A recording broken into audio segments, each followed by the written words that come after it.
Katulad ko rin po ang sitwasyon na nawala din po yung kanyang kasama sa bahay. Sabi niya, Tita Rose, lagi kitang naaalala kasi para bang hindi ko alam bakit ngayon puno ka ng pag-asa. Samantalang siya po kasalukuyang bumabagsak. Sabi ko sa kanya, alam mo, huwag kang liliko. Huwag kang liliko. Huwag mong iisipin na kumuha ka ng ibang kasama o ibang gumawa ka ng ganyan kasi hindi iyon ang solusyon. Alam mo kako, sabi ko kay God, dahil na ang espiritu pala kako ng Panginoon, ang templo ng Panginoon ay sa atin namamahay dito sa ating puso. Ito ang kanyang templo. Sabi ko kako kay God, God, mission accomplished ako sa'yo kasi wala po akong ginawang masama sa sarili ko. Kaya po, ngayon naman na ibinabalik mo sa akin, pitutunayan mo sa akin na ikaw ay problem solver ko. Ito po ako ngayon. Maraming salamat po. Nakaka-inspire talaga.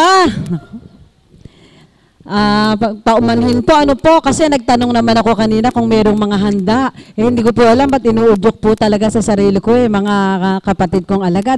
Pero kung mayroon pong may nasa sa inyo, ang ating pong problem solver ay naghihintay. Ngayon naman po mga minamahal kong mga kapatid, palakpakan naman po natin muli ang Panginoong Diyos na buhay para sa ating Mother of the House. Ano naman po kaya ang kaganapan na naramdaman sa kanyang buhay? Amen. Amen, Lord. Salamat sa iyo. Ikaw lang at wala nang iba. Ikaw lang at wala nang iba. Ngayon at kailanman, habang kami nabubuhay at hanggang kamatayan. Amen.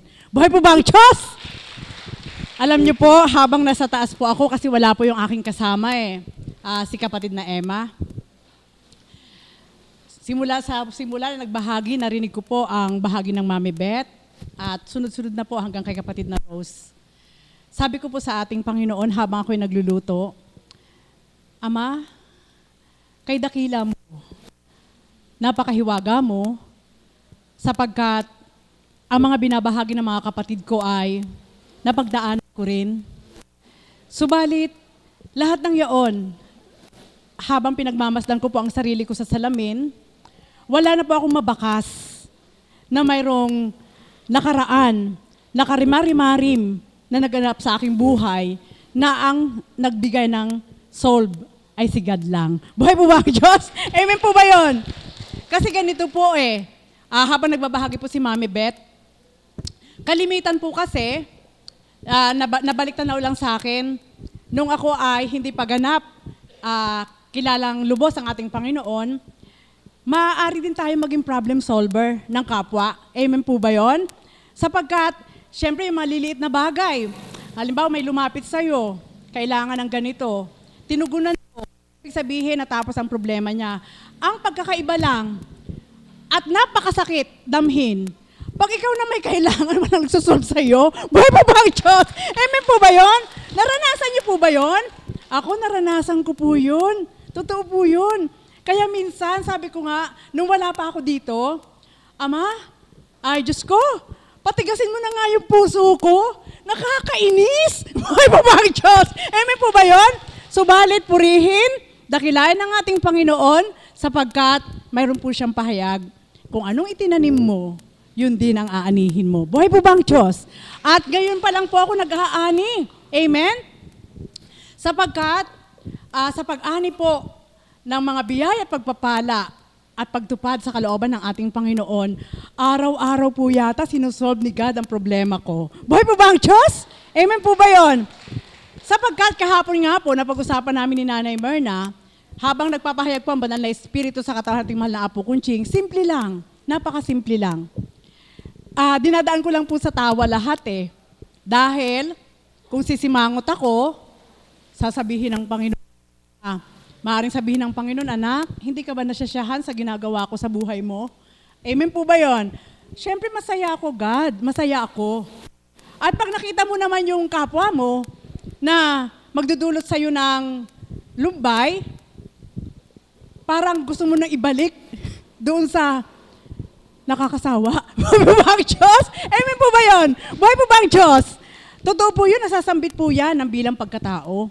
Subalit salamat sa Ama, sapagkat hindi ka maaaring bumawas doon sa kagustuhan niya para sa iyo. Amen?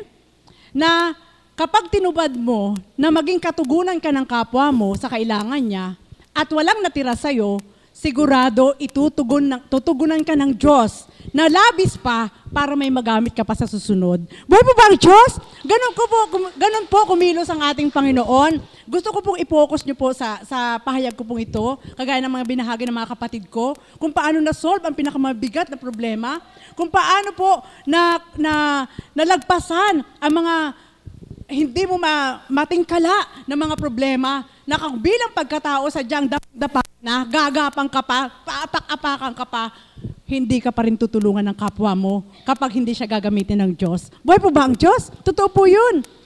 At naganap po yan sa akin. Naganap. Hanggang dumating po yung takda na ito yung nakita ko na kamalian.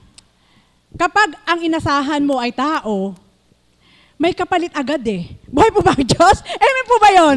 Sige po, magnilay kayo. Halimbawa, kung gagamitin lang po natin halimbawa sa pantao na gampanin. Lumapit ka sa isang tao at nagkaroon ng interes sa'yo. Maruming isip, pang mundo.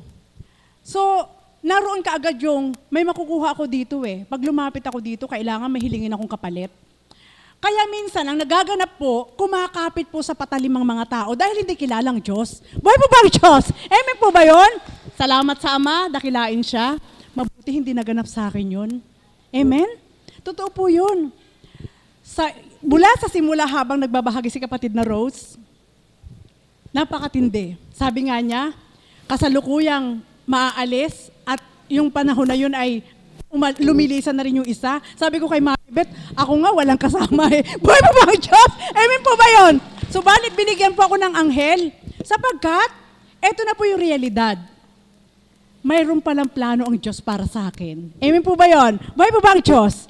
Kaya lahat ng pinagdaanan, kahit baku-baku yan, kahit bato-bato yan, kahit matinik yan, kasama mo siya na pinapasan ka niya para hindi ka masugatan at makatawid ka sa gusto niya at ngayon eto ako sa harapan niyo. Buhay po ba ang Diyos? Amen po ba yun? Ganyan po niya ako kamahal, sabi nga ni Mami Beth. Mahal, anong magagawa ko? Mahal na mahal ako niya eh. Amen? Sasabihin naman ng iba, bakit ikaw lang ba anak ng Diyos? Tayong lahat anak ng Diyos. Subalit, ang ating Panginoon hindi pwedeng tiktahan. Dahil alam po niya kung ano yung itinanim mo, yun din yung ibabalik niya sa'yo. Buhay po ba ang Diyos? O, dito po natin i-focus ngayon ang nais ko po. Bakit po ito nakakamta ng bawat isa? Simple lang, sabi ko nga, hindi ko alam na yun po yung tema ni kapatid na Myrna eh. Ang sabi ko po sa isang alagad sa taas, habang nagluluto po ako, minsan, kapag ikaw ay nag-iisa at nagninilay ka, hindi maaaring pagnilayan mo lang ang sarili mo. Amen? Sapagkat pag sarili mo lang ang pagninilayan mo, wala kang mauungkat habag sa sarili mo at ibabalik ka bilang pagkatao. Kailangan po pala, yun po yung tinuro sa akin ng Panginoon, kaya hinihayag ko po sa inyo, upang manatili po kayo manakangiti. At problem solver nyo, maipagmamalaki nyo dahil wala makikita sa mukha nyo na namumroblema kayo. Buhay po ba ang Diyos? Amen po ba yun? Totoo po yun. Sapagkat, ang pagkakaiba po ngayon, bilang isang hinirang, nakatingin po ang mata ng tao sa bawat hinirang eh. Upang sumilip po sila nang ihuhusga kung gaano kalalim ang pagtanggap sa Diyos. Amen? So sa isang iglap, kapag nabago ang itsura ng mukha mo, ang dami ng paratang sa Diyos na pinaglilingkuran mo. Buhay po ba ang Diyos? Amen po ba yun? Kayo po ba nakikinig sa dakong ito, sa pamagitan ng Banal na Espiritu, sa ating mahal na Apo Kunching? Kayo po ba, papayag po ba kayong mahusgahan ng Diyos na pinakikinggan nyo sa dakong ito dahil sa makikita sa inyo? Amen. Dapat hindi. Sapagkat makapangyarihan nga po siya, kaya sabi ko kay Nanay Myrna kahapon, simple lang eh. Huwag natin pahintulutan na magkaroon ng shift sa ating mga sarili. Amen? Kapag naranasan ko po minsan, lumapit po ako sa isang tao. Ng mga panahon na yun na hindi ko siya kilala. Alam niyo po sabi sa akin, bibigyan kita, pagbibigyan kita, eto kung ito yung kailangan mo, tapos ganito, ganyan. Pagkatapos, syempre, lalo na pag kahit kaibigan mo lang o dili kaya, ang daming tukso sa mundo. At kung magkakaroon pa ng interes sa'yo, maaaring sabihin na, pwede bang kuhanin yung phone number mo? At doon ka nasisidla ng karumihan. Amen po ba yun? Ganun ang tao. Gusto lagi may kapalit. Amen? Kung ano yung tinulong mo, kailangan ibalik mo pagdaka. Kung wala kang may bibigay, sarili mo, ibigay mo. Buhay po ba ang Diyos? Ito po hindi nakakatapagtagumpay ang mga tao. Subalit salamat sa Ama, sapagkat sa dakong ito, sabi nga ni Nanay Myrna, ni kapatid na Beth, ni kapatid na Rose, lahat ng bahagi, problem solver, si God. Buhay po ba ang Diyos? Yun po ang katotohanan. Kapag tutubos ka sa iba, tutubusin ka ng Diyos. Amen? Amen po ba yun? At ilang beses ko na po yung naranasan. Kaya sabi ko po sa isang kausap ko po kanina, kaya kong lumaban ng walang-wala. Amen? Ayan, alam po ng mga kapatid ko. Sapagkat, alam ko po na sa dakong ito, na nakikipagtipan ng Diyos sa katauhan nating mahal na Apo Kunching, at sa bawat araw ay nagpapadama, na siya'y buhay, hindi mo man siya makita, hindi mo siya mahawakan, subalit naririto siya sa puso mo. Patuloy at patuloy na maririnig mo ang tinig niya na sasabihin sa'yong hindi kita pababayaan. Buhay po ba ang Diyos? Naalala ko po ang bahagi ni Mami Beth, sa Twitwina, sinasambit niya po ito. Kung ilang beses, ilang araw ang isang taon, ganon din karami ang salita ng Diyos na araw-araw sinasabi niya na hindi ko kayo pababayaan. Buhay po ba ang Diyos? Amen po ba yun? Kaya ito po, wala pong kaplastikan. Alam po ng mga kapatid ko. Sabi ko nga po, ako mismo kung ako sa bilang pagkatao, na-amaze ako masyado. Ano ito nagaganap sa sarili ko? Alam ko lang yung kapasidad ko. Alam ko lang ito lang kaya ko. Alam ko lang itong taglay ko. Ngayon wala ako, pero bakit mayroon pa? Buhay po ba ang Diyos? Amen po ba yun? Totoo po yun. Hindi na pagyayabang. Sapagkat, ganun po pala, habang pinagsisigawan mo ang Diyos, na siya yung magsusolve ng lahat sa'yo, ang sarap po niyang kapiling. Amen? Totoo po yun. Ilang beses ko po yan napapatunayan. Araw-araw, minuminuto si Gusgundo. Kaya sabi ko, kaya lumalakas ang loob ko dahil mayroon siya.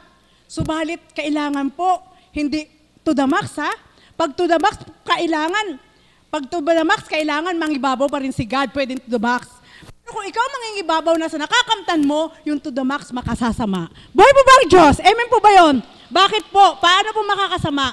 Halimbawa, sarili ko po, halimbawa ko po. Ang dami naman ito. Amen po ba yun?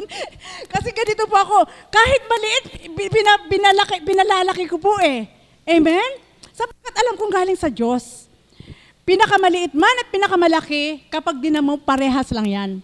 So sa pinakamaliit na ibibigay sa iyo ng Diyos, ang pagtanggap ko yun malaki. Amen? Kaya, ang dami naman ito, God. Alam mo naman na, bakit mo pinasobrahan? Bakit pinasobrahan ang binigay mo sa akin? Ibig sabihin po ba nito para sa akin? Mangungusap po yan, tuturuan ka niya. Hindi anak, inilalaan ko yan para bukas mo, sa paggagamitan mo. So kung magiging gahaman ka, sa tinanggap mo na mula sa Diyos para isolve sa araw na yon, magagamit mo yon sa hindi karapat-dapat. Buhay po ba ang Diyos? So pagkabukas, yung pala in-advance lang niya na ibigay sa'yo at pagkabukas wala ka na makuha dahil ginamit mo sa sarili mo, hindi ka niya bibigyan dahil hindi ka niya napagkatiwalaan sa maliit na bagay. Buhay po ba ang Diyos? Amen po ba yun? Nanggigigil si kapatid na Marisa. Totoo po yun, nagaganap po kasi sa akin. Kaya sabi ko kay Mami Beth, pag nakaupo ako, Mami, ang sarap talaga ng Ama. Totoo po yun. Subalit, ang katapatan kailangan na roon. Bakit po? Sa totoo lang po, minsan, siyempre po, may sideline, ano po? Akin na, kailangan ko pang ipaalam sa Diyos. Kailangan.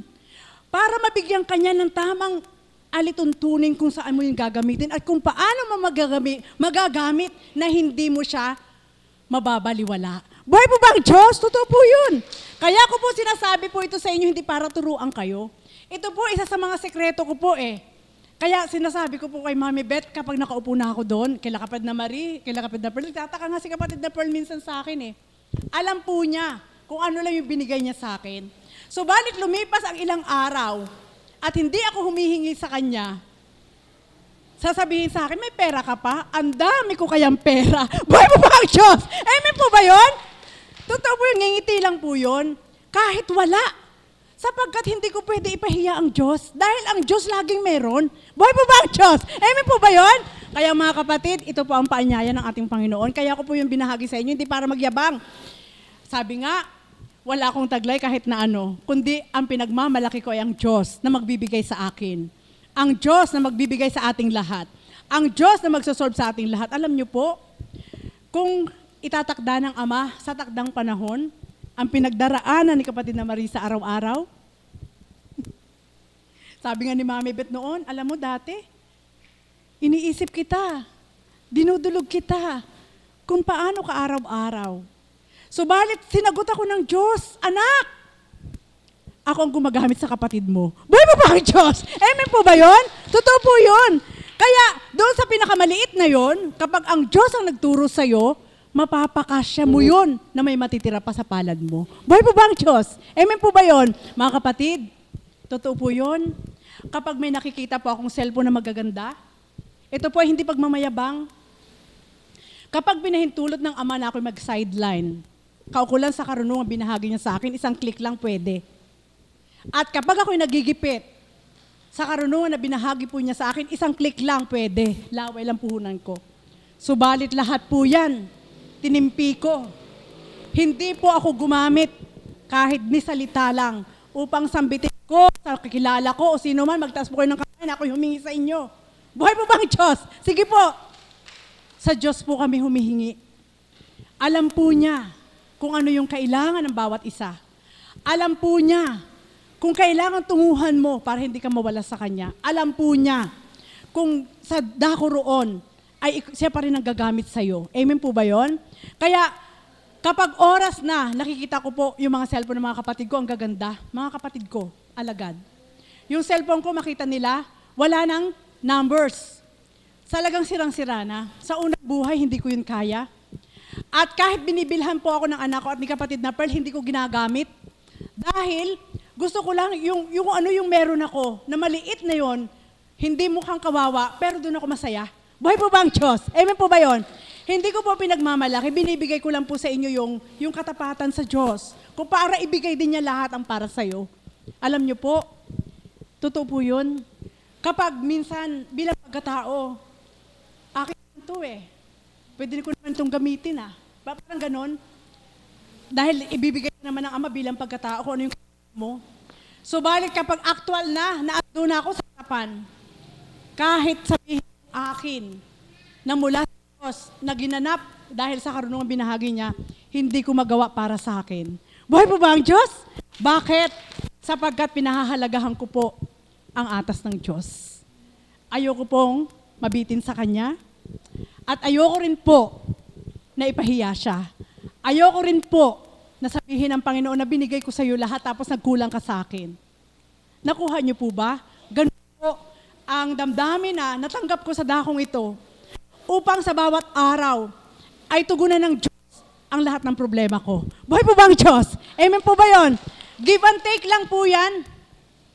Kapag binigyan ka ng Diyos ng kaluwagan mo, bigyan mo rin siya ng kaluwagan niya. Hindi maaari na araw-araw hihingi ka. At sa bawat araw, maging sa tao man, maaari kang pagsawaan. Amen? Bigyan mo rin siya ng pabor. Bigyan mo ng pabor ang Diyos. Upang sa bawat paghingi mo, isang iglap lang, bibigyan ka niya. Buhay po ba ang Diyos? Amen po ba yun? Kaya mga kapatid, yan po yung iwanan ko po sa inyo. Hindi po ako sa inyo nangaral, kundi inilahad ko lang sa inyo ang aking kasaysayan. Kung paano ako sinusolve ng Diyos araw-araw, ultimo sa pinakamaliit hanggang pinakamalaki. Nasabi ko nga kay Mami Beth, minsan gusto kong sumigaw at ipangalandakan. Eto ang ginawa sa akin ng Diyos, subalit hindi patakda. At bawat araw, kapag siya lang at siya ang mag-uudyok sa iyong gawin mo, kahit pinakamahirap mayroon ka, wag mo siya titipirin sapagkat hindi na yun madadagdagan. Buhay po ba ang Diyos? Kaya sa bawat araw po, yan lang po ang sekreto. Kaya minsan, yung 20 pesos mo, kapag ibinigay mo ng bukal sa puso mo, ang kapalit 200. Amen po ba yun? So, doon sa 20 pesos na dapat paglagyan mo sa isa, marami kang mapaglalagyan dahil binigay ni God. Buhay po ba ang Diyos? Yun lang po mga kapatid, nawa po, nakuha niyo po yung sekreto ni God upang sa bawat araw dumatal.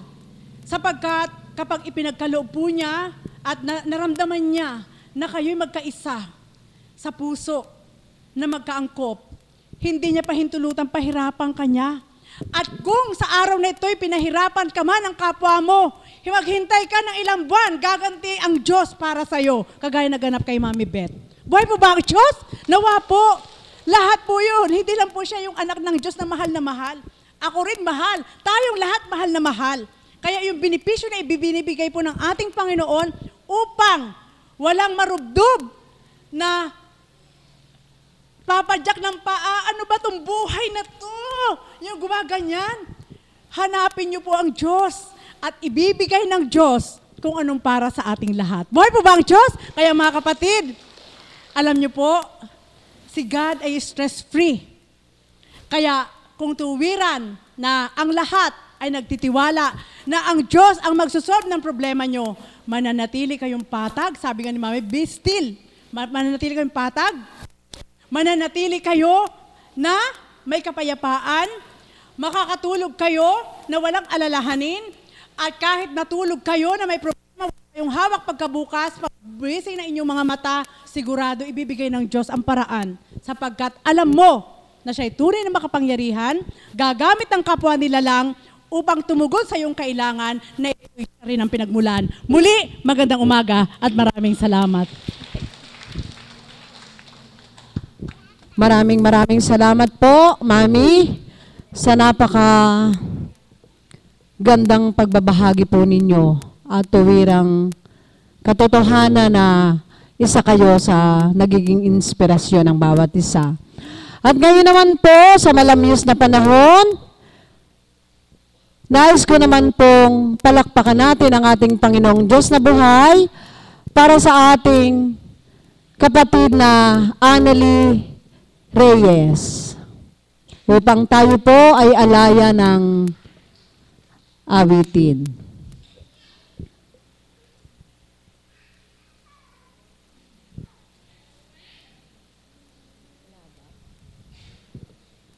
Palakpakan po natin ang Panginoong Diyos na buhay para sa ating kapatid na si Annalie Reyes.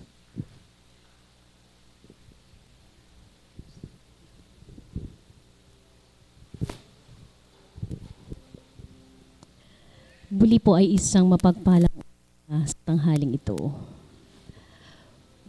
Problem solver. Dumating din po sa punto ng buhay ko na talagang ang Diyos po ay kumilos. Ano po? Nung nabahagi ko na po ito, noong pong time na talagang wala nang makapitan, wala nang masulingan, ano po? Kasi naranasan ko na magrenta sa Maynila. Ano po, nawala ng trabaho ang kabiyak ng puso ng almost 3 years, kaya nawala ng pag-asa, kaya nagkaroon ng karamdaman. Subalit doon po pumasok, doon kumilos ang buhay na Diyos sapagkat ako ay kanyang sinagip. Amen po ba yun? Patawad, Mami Beth, at may binigay kang awitin. Hindi ko po kasi na-practice yun. Okay, next time. Napakadakila po ng ating Panginoon. Tunay nga po kumikilos siya ng hindi natin namamalayan. Yung tipo po bang talagang kumbaga lifesaver din po. Ano po? Yung tipong talagang walang-wala ka ng pag-asa. Yung tipong lugmok ka na doon ng pagsagip at pagsaklolo niya. Kasi siya po ang problem solver talaga.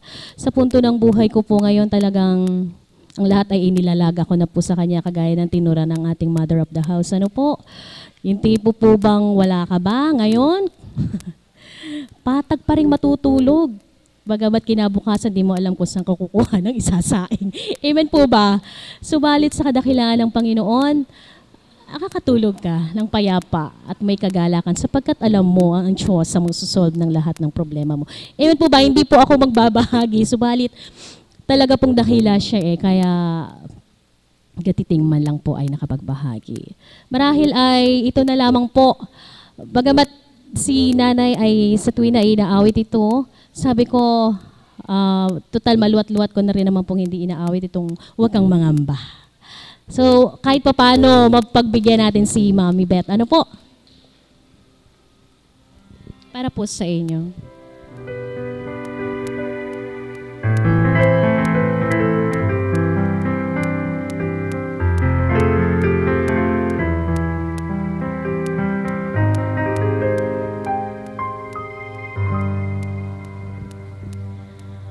Huwag kang mangamba, di ka na iisa. Sasamahan kita saan man mapunta. Ika'y mahalaga sa aking mga mata, minamahal kita. Minamahal kita. Tinawag kita sa iyong pangalan. Ikaw ay akin magpakailanman.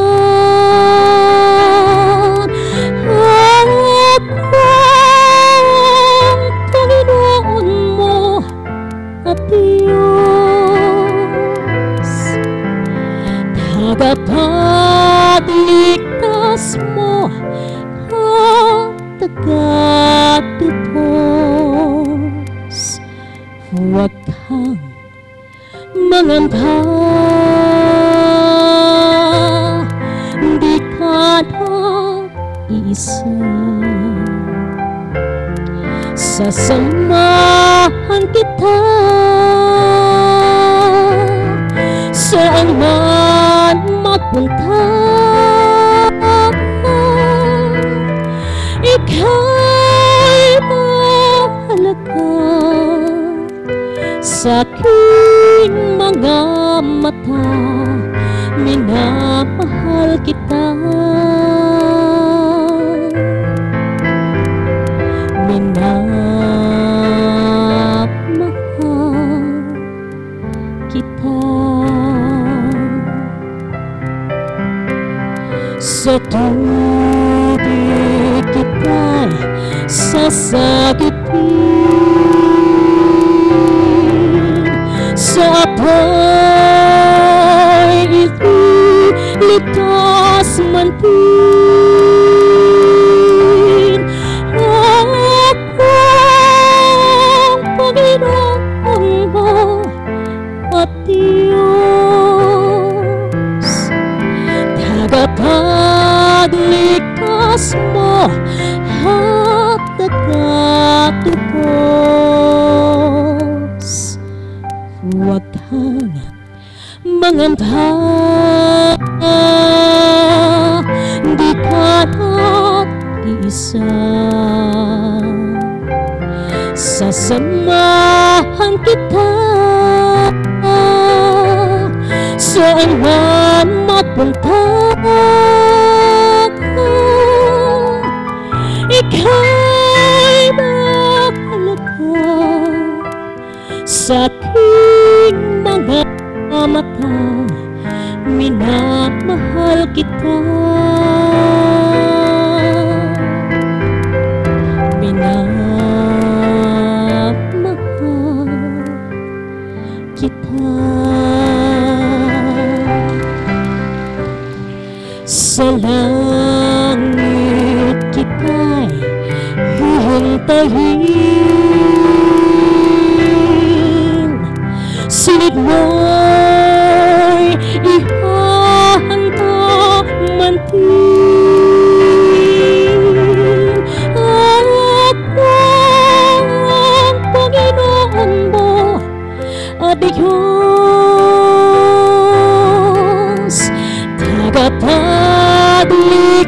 puso mo ang pagkatipos. Huwag kang mangamba,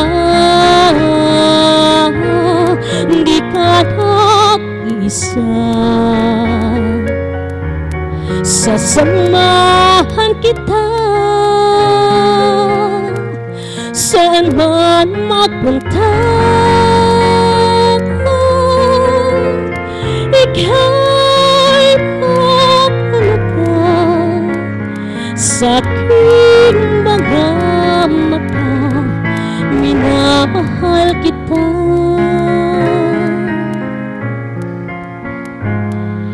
Minamahal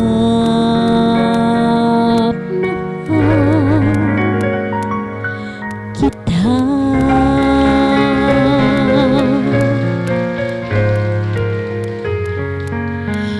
Alam niyo po, hambing sa ibinahagi ng kapatid na Ana, siyempre po naranasan ko nagrenta sa Maynila. Ano po, naranasan ko rin pong nakitira dito sa Pampanga. Kaya nga po ayaw kong umuwi nung kasi ala nga po akong tirahan. Subalit, dakila po ang Panginoon. Pinatira ko ni Apo, pinatira ko ni Ate Maria.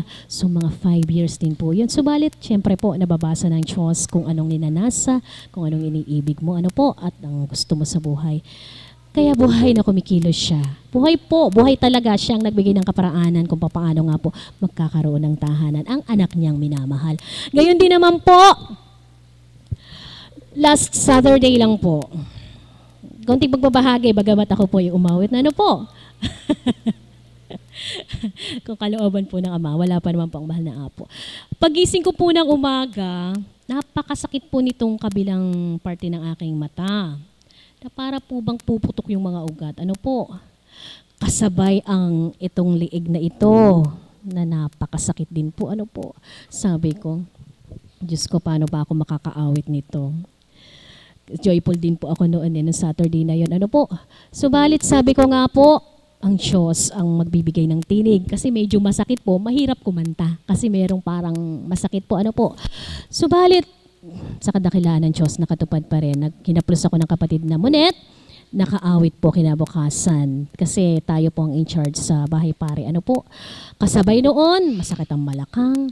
Subalit buhay na buhay ang ating Panginoon. Nandun din po masakit ang tiyan. Nang dahil po ito kahinaan bilang tao, ano po, katakawan, ano po. Bagamat sinasabi ng mahal na Apo na, Apo, ba't po kaya ako lagi sumasakit yung tiyan ko? Eh, alam ko na po. Sabi ko, siguro po nakaano na naman po yung picture. Eh, alam mo pala, Eka, matakaw ka kasi sabi niya sa akin. So, nang dahil nga po sa kadakilaan ng Diyos at binigyan ng karapatan, binigyan ng katalinuhan din naman po, ano po, bilang alagad na mabatid kung anong marapat gawin. Subalit, yun nga po, hambing sa pagbabahagi ng kapatid na Ana na sa mga dahon-dahon. Ako, napakabisa po talaga. Yung po ay naaayon sa pananalig at pananampalataya ninyo. Kung papaano nga po ang pananalig ninyo, ay siya nga pong magaganap sa inyo. Kasi maaaring gamitin po ito ng Panginoon upang maging daluyan ng kanyang kapangyarihan. Kasi hindi naman po bababa ang Diyos. Amen po ba? Nang dahil nga po sa kanyang kahiwagaan, sa kanyang kapangyarihan, nang dahil dakila nga po ang Panginoon, yun po, dahon-dahon, ano po, ang siyang nakapagpatanggal ng inang, ikaw kasi ganun din ang nararamdaman mo. Inang ano? Kaya ibinahagi ko po ito ng yun po, sa pamagitan ng mga dahon-dahon na ibsa ng sakit ng tiyan. Subalit, meron pa rin dito sa balakang. Ano po? Kaya lang po, nagkakaroon ng pagkakataon na dahil sa bisihan mo, ay nakakaligtaan ko pong maglaga ng dahon-dahon, kaya napapagalitan po ako ng inda ko. But Eka, hindi mo puspusin Eka ang pag-inom. Isang tabi mo muna Eka lahat ng ginagawa mo at unahin mo yung sarili mo. Ay paano nga naman makakakilos at makagagalaw kung may masakit? Ano po? Kaya unahin mo na ang sarili. Kalakip ng pananalig at pananampalataya sa pamamagitan ng mga dahon-dahon, sa pamamagitan ng kadakilaan niya, ay makakamtan mo ang kanyang kahiwagaan. Amen po ba? Nais niyo po ba na isang awit? Okay, wala pa po ang ating mahal na Apo Quenching. Ikaw pala, Tay. Kasi talagang ang Diyos ang magiging susi po sa lahat ng mga pinagdaraanan natin kung paano makakamtan. Ano po? Ang inyong mga kahilingan.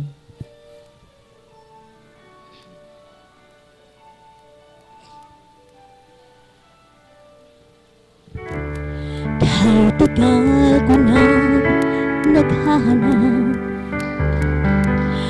pagmamahal na sadyang wagas, isang pagalingan handa magbibigay sa aking buhay ng tibay at lakas. Sa dinami ng daang tinahan, tanging sa'yo pala ang kasagutan, Panginoong mahal.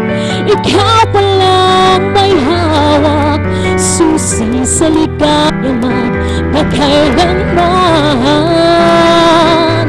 Ikaw palang nagbibigay liwanag at pag-asa, tila isang ngiti na sa akin nagniningning.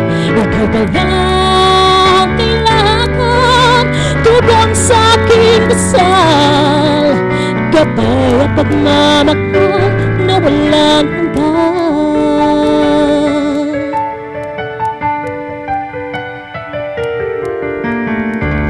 Kahit gaan ang puso at damdamin, ngayon ikaw nasa aking buhay. Anong pagsubok man, ika'y nakaalalay, kaibigan kang hindi malilimutan.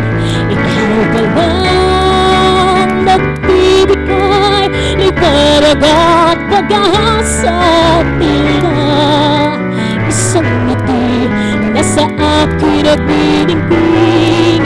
Ikaw palang kailangan, tubong sa aking dasal, gabay at pagmamahal na walang hanggan.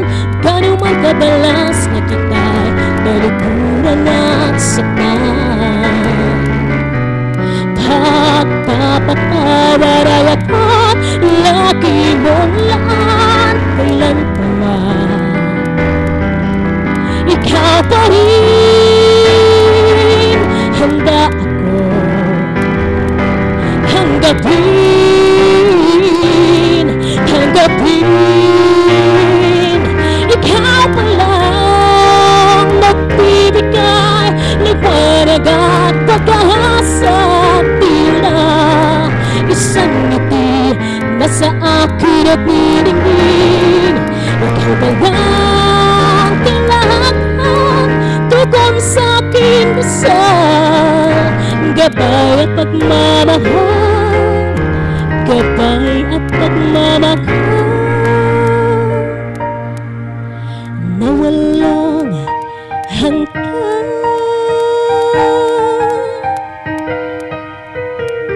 Buhay ang Diyos. Buhay na buhay. Ano po? Talaga pong buhay. Kaya po ako nakatindig dito. Ano po, kagaya ng pagbabahagi ko po ng birthday ko, talaga pong buhay na buhay siyang kumikilos. Maraming salamat po. Maraming salamat sa ating Diyos na buhay.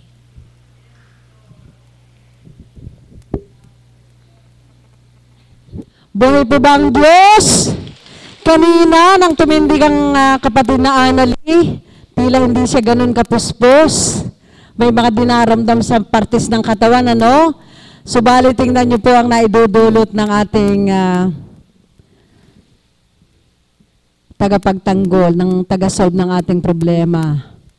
Talaga pong pagtindig mo sa harapan, pupuspusin ka po ng kagalakan. Amen po ba? Anong sasabihin mong di ka puspos at parang may masakit sa'yo? Pagtindig mo rito, tila ayaw mo nang bumaba. Amen? Kaya po ngayon, mga minamahal kong mga kapatid, palakpakan naman po natin ang kapatid na ito, na kung paano naman sa kanyang buhay, paano niyang naramdaman sa kanyang buhay ang pagkilos ng Diyos, paano niyang nasabing ang Panginoon ang kanyang problem solver. Palakpakan po natin ang Panginoong Diyos na buhay para sa ating kapatid na si J.R. Cao.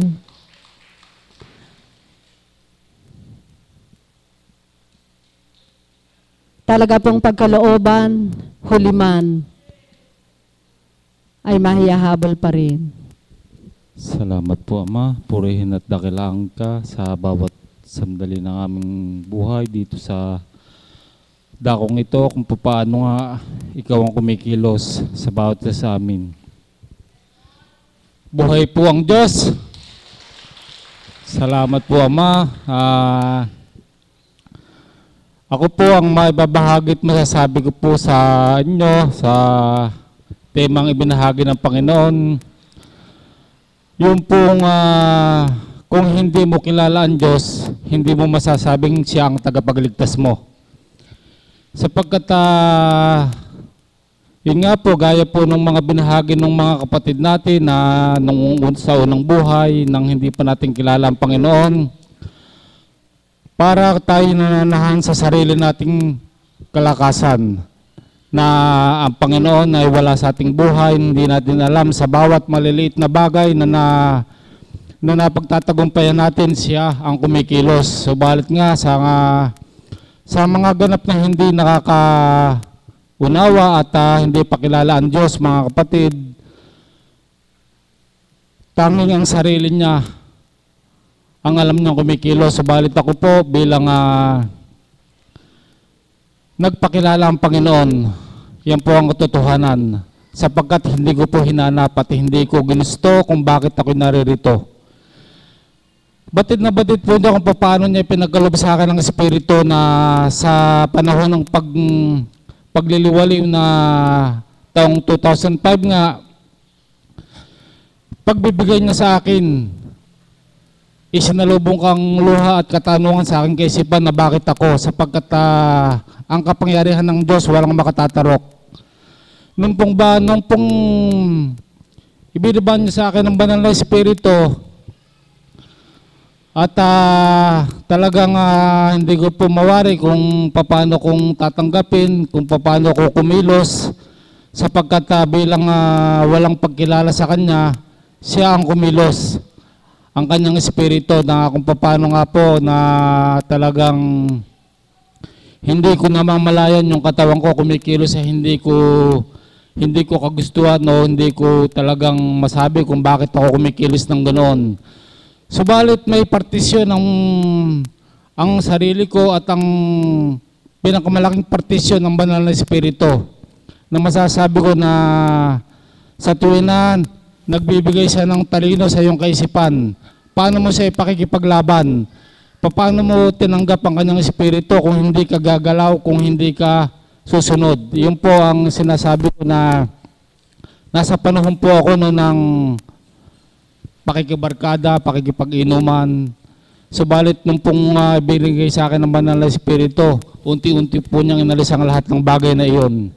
Na sa ngayon na hindi nagustuhan ng aking mga dating kasama sa mga pagliliwaliw, sapagkat bakit nga po ba magugustuhan, sapagkat iba po ang bigay ng Panginoon, iba ang kagustuhan ng tao. Yan po ang katotohanan na talagang pinasasalamatan ko sa Ama, na talagang wala akong pinagsisihan at magpahanggang ngayon kung ano ako nang dahil sa Kanya na ibinibigay niya yung bagay na marapat na paano mo mariresolve yung mga problema na dumadaan sa buhay mo kung hindi dahil sa Kanya. Napakaraming bagay po na pinatunayan sa akin ng Panginoon na masasabi ko talaga siya po ang mga aking problem solver na talagang mahirap ipaliwanag, subalit talagang ang Diyos pagka kumilos po sa ating buhay ay masasabi nating talagang buhay na buhay siya sa dakong ito, sa tawa ng ating mahal na Apo Kunching. Kaya yun nga po, sa patuloy nating pagtitiwala, pananalig sa Panginoon, na kung paano niya pinapaikot yung buhay natin, yun po nang dahil sa pagtitiwala natin sa Kanya. Kaya ako po, magbibigay lang po ako ng konting kalakasan ng loob, sapagkat ito po pinapahayag ko, sapagkat ito po kalooban niya, katotohanan. Pagkakataon po natin ngayon sa mga may karamdaman na makilala natin ang ating problem solver sa panahon ito. Ang Panginoon ng Diyos Espiritu na ibinahagi sa atin sa katauhan ng mahal na Apo Kunching, na nawa nga po madama nating lahat na nakikinig dito sa dakong ito na ako po isang magpapatuto sa inyo na sa bawat mensahe ay talagang nakikita ko po yung katotohanan. At nakikita ko po sa bawat mensahe na yon kung paano na mensahe ng pangkalahatan na sino mang tinatamaan na ang dapat gawin mabuksan, hindi po magdamdam. Sapagkat alam niyo po mga kapatid, ang nagtuturan po sa katauhan ng bilang ginagamit ang mahal na po kuntsing ay bilang banal na espiritu. Kaya po ako po masasabi ko talagang sa sarili ko, nakakahabag po yung taong hindi makatanggap. Nakakahabag po yung taong hindi makatanggap sapagkat sabi nga talagang kailan ka pakikilala, kailan mo pa makikilala. Subalit ang lahat po ng katanungan ngayon, wala pong makakasagot kundi ang Ama sa pamamagitan ng ating pagtitiwala at pagtanggap sa banal na espiritu. Yun lamang po at magandang umaga po sa ating lahat.